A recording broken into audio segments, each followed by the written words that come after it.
If you listen to this podcast on YouTube, for a better experience, switch to the video version. The link is in the top right corner of the video and in the episode description. Hello and welcome. I'm Fernando, a GP in the UK. Today we will go through the new guideline on diagnosing, monitoring and managing chronic asthma, focusing on what is relevant in primary care only. Given how extensive the guidance is, in this episode we'll just focus on treating asthma in children aged 5 to 11 and those under 5. If you haven't already, I recommend checking out the previous 2 episodes on this subject, covering initial assessment and diagnosis and asthma treatment in patients aged 12 and over. In the next episode, we will finish the guideline by covering asthma monitoring, general treatment principles, and management in special groups, so stay tuned for this. Right, let's jump into it. As you probably know, the new guideline is a joint initiative by NICE, the British Thoracic Society or BTS, and the Scottish Intercollegiate Guidelines Network or SIGN. It replaces previous guidance and you'll find a link to it in the episode description. As we're going to look at the pharmacological management, it is worthwhile remembering that, from a treatment perspective, there are 3 groups of patients: those aged 12 and over, those aged 5 to 11, and those aged under 5. NICE has produced summaries of the pharmacological management in the various age groups, and a link to them can be found in the episode description. And today we're going to focus on the pharmacological management in children, so we will start with those aged 5 to 11.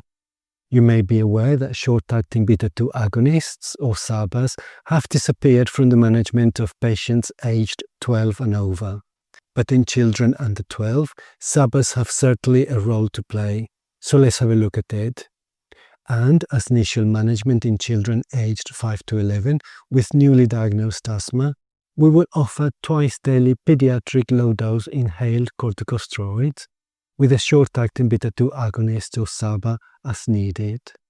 By the way, for guidance on what pediatric doses of inhaled corticosteroids are considered low, moderate and high, NICE, SIGN and BTS have produced tables showing the various inhaled corticosteroids and the different doses that you can refer to. You can find a link to these tables in the episode description. Now, what do we do after this? That is, if asthma is not controlled with this regimen of a low-dose inhaled corticosteroid plus a SABA on demand?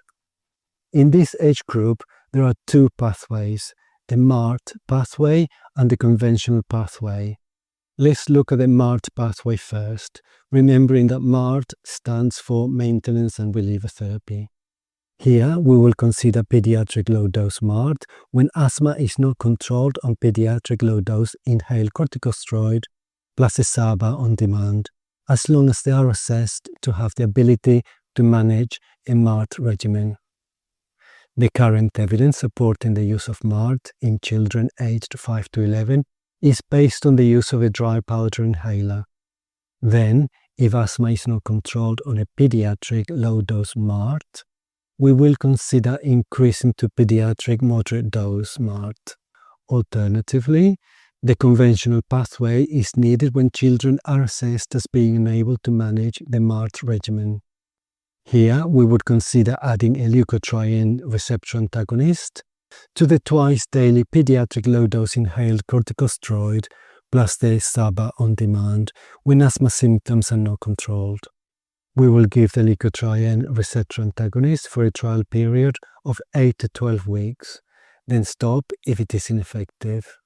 And we will follow the MHRA advice on the risk of neuropsychiatric reactions in people taking montelukast. Then, if the asthma symptoms are not controlled on a pediatric low-dose inhaled corticosteroid plus a SABA on demand, with or without a leukotriene receptor antagonist, depending on previous response, we will offer a twice-daily pediatric low-dose inhaled corticosteroid, LABA combination inhaler, plus a SABA on demand. Then, if asthma symptoms are not controlled on a pediatric low-dose inhaled corticosteroid, LABA combination, plus SABA on demand, we will offer twice daily pediatric moderate dose inhaled corticosteroid LABA inhaler combination plus the SABA on demand. Again, with or without a leukotriene receptor antagonist, depending on previous response. In summary, the conventional pathway recommends that we try both a leukotriene receptor antagonist and a LABA before increasing the inhaled corticosteroid to a pediatric moderate dose. In other words, the only time that we will prescribe a moderate dose inhaled corticosteroid to children aged 5 to 11 will be alongside a LABA, either with or without a leukotriene receptor antagonist, depending on the case. But how do we decide whether to use a MART regimen or a conventional pathway? We need to start by saying that the guideline specifically supports the use of the MART regimen for children under 12, unless assessed as being unable to manage it. This is to address concerns that younger children may have difficulty understanding the MART regimen, which can lead to confusion about when to take the inhaler for maintenance versus symptom relief. This may lead to confusion between maintenance and reliever doses, potentially leading to inconsistent dosing and both overuse or underuse of the inhaler. But how do we make this assessment? Well, the decision to use MART should be based on factors like the child's ability to understand the regimen and use the inhaler correctly, the risk of overuse or underuse, and the overall safety and suitability for the individual child. Why do we mention safety? Well, we need to be aware that most of the robust studies on MART have been conducted in adults or adolescents, that is, 12 years and older, and there is limited evidence to support the safety and effectiveness of MART for children under 12. And there's also a licensing reality, because at the time of publishing this guideline and releasing this episode, no asthma inhalers were licensed for MART in children under 12, so this would be an off-label use. Although off-label prescribing is permissible in the UK when it's based on sound clinical judgment and informed consent, this approach requires careful consideration and clear communication with parents or guardians, and we will have to be comfortable with it. Despite these considerations, and in one sentence, the take-home message is that NICE recommends MART for children under 12, provided that they're deemed suitable using our clinical judgment. And regardless of the pathway that we have chosen, if the asthma is not controlled on a pediatric moderate dose MART or pediatric moderate dose inhaled corticosteroid LABA combination maintenance therapy with or without a leukotriene receptor antagonist, we will refer them to a specialist.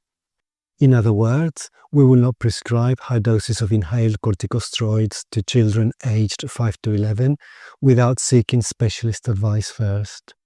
Let's now look at the pharmacological management in children under 5. And these recommendations are for children under 5 with both newly suspected or confirmed asthma, or with asthma symptoms that are uncontrolled on the current treatment.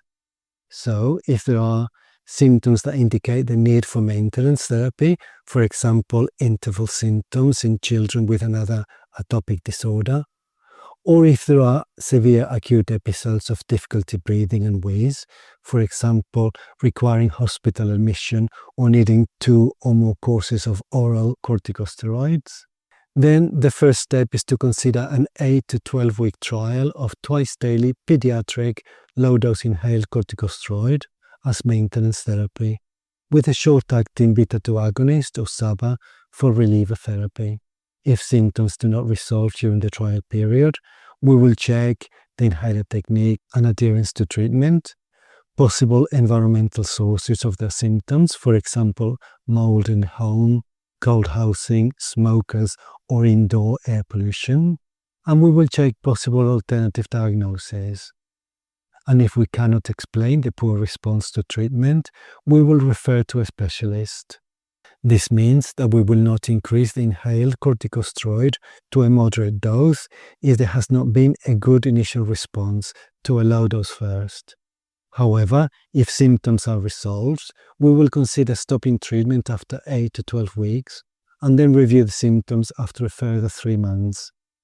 Then, if symptoms resolve during the trial period, but then symptoms recur by the 3-month review, or the child has an acute episode requiring systemic corticosteroids or hospitalization, we will restart regular inhaled corticosteroids beginning at the pediatric low dose, but here we will be able to titrate up to a pediatric moderate dose if needed, also with the SABA on demand. When symptoms settle, we will consider a further trial without treatment after reviewing the child within 12 months. If symptoms are not controlled on a pediatric moderate dose of an inhaled corticosteroid with a SABA on demand as needed, we will consider a leukotriene receptor antagonist in addition to the inhaled corticosteroid. We will give the leukotriene receptor antagonist for a trial period of 8 to 12 weeks, and we will then stop if it is ineffective. If symptoms remain uncontrolled on a pediatric moderate dose of inhaled corticosteroid as maintenance and a trial of leukotriene receptor antagonist has been unsuccessful or not tolerated, we will stop the leukotriene receptor antagonist and refer the child to a specialist for further investigations and management. On the other hand, if asthma symptoms are completely controlled, we may want to consider decreasing maintenance therapy. In this case, at annual review, we will discuss the risks and benefits of decreasing their maintenance therapy, and we will update their asthma action plan and arrange self-monitoring and follow-up.